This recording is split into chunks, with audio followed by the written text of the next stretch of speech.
Okay? Ready? Yeah. Coolant pump.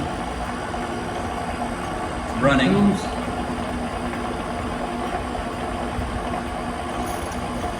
Test of the coolant pump and Justin's newly installed coolant system.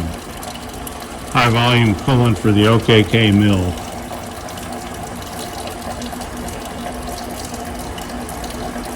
It looks like it might be leaking a little bit right here where these threads meet.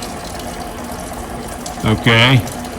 Somebody forget to put Teflon tape in there? Well, I didn't know if we're supposed to put Teflon on a coolant system. I know on pneumatic systems you put Teflon. I wasn't sure for this kind of fitting if it was appropriate.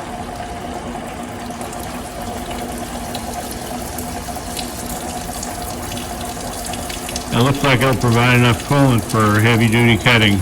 Yeah, plenty.